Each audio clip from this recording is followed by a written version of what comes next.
So now we're going to move on to the type of economic system and structure in South Korea. South Korea has what is known as a market economy, like many other democratic countries around the world. It's ranked 15th in the world by nominal GDP and 12th in the world by purchasing power parity.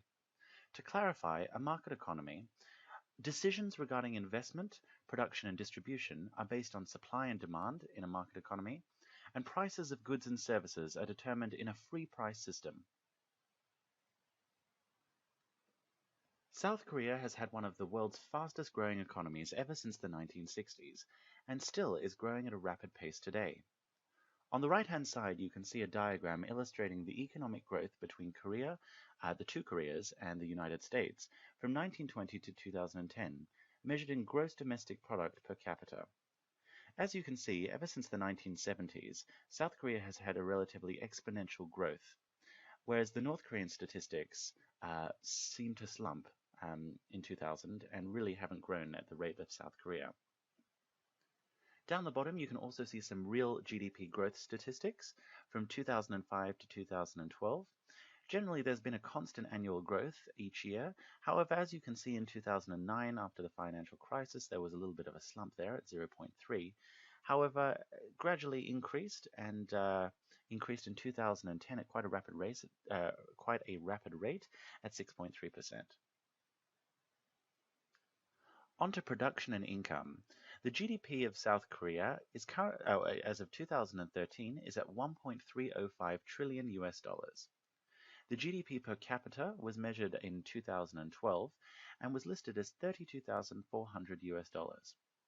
On the left-hand side, you can see an infographic comparing North Korea and South Korea, the statistics from 2011 and 2012. As you can see, North Korea has 1,800 per person, and South Korea has 32,400. Ever since the 1970s, household disposable income has drastically increased for South Korean citizens, and in 2012 increased by a further 2%. South Korea imports and exports a lot of products and focuses on value adding. Its main imports include crude petroleum at 20%, petroleum gas at 6.3%, integrated circuits, refined petroleum, and coal briquettes. Its main exports include refined petroleum, integrated circuits, cars, passenger and cargo ships, and LCDs. As you can see, these five main exports are high-value products, and you can see that Korea transforms the raw materials imported from countries around the world into really high-value items. On to debt and expenditure. The general government debt as of 2012 was listed at 37.6% of GDP. I've listed three different forms of expenditure here that are listed in the economic statistics of South Korea. And they include public health expenditure at 4.4%, social expenditure at 9.3%, and the public pension at 2.4%.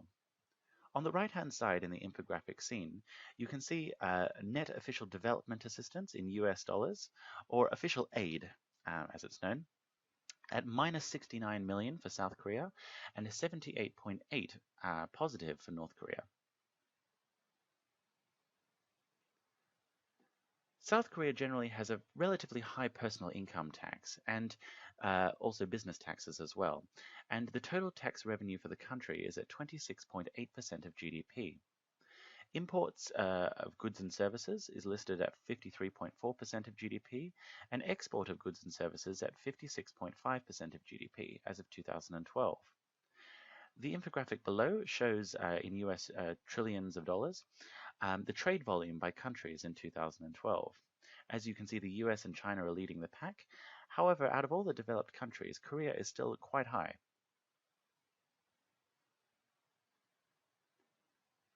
On to trading partners. As you can see, both export and import destinations really focus on a relationship with China and the United States. Korea's top 5 export destinations include China at 23%, the United States at just under half of that, followed by Japan, Hong Kong, and Singapore. Its top 5 import origins are China, Japan, the United States, and of course Saudi Arabia and Qatar, which are very heavy oil-producing nations and raw material-producing nations. South Korea does not have a plentiful supply of natural resources, but the small amount that it does have include coal, tungsten, graphite, molybdenum, lead, and hydropower potential. We've listed some interesting economic facts comparing Korea and Japan on this slide here. Both Korea and Japan have quite a high life expectancy, and some of the highest life expectancy in the world. These rates are taken at birth, or estimated from birth, and Korea is at 81.3 years, and Japan is at 83.2 years. Migration is quite different between the two countries. Korea's foreign population is at 1.6% of the population, whereas Japan is listed at 8. Tertiary attainment in the population aged 25 to 64 is relatively similar at 40.4 and 46.4, whereas self-employment is drastically different. In Korea, there is a bit more of a supported entrepreneurial culture, with the self-employment rate at 28.2%. In Japan, it's at 11.8%. So following the salaried worker way of life is a bit more sought after in Japan than in Korea. An interesting fact about Korea is that South Korea has the highest speed internet in the world, and also has the highest amount of households with access to the internet at 97% of the population, whereas Japan is only listed at 67.1%.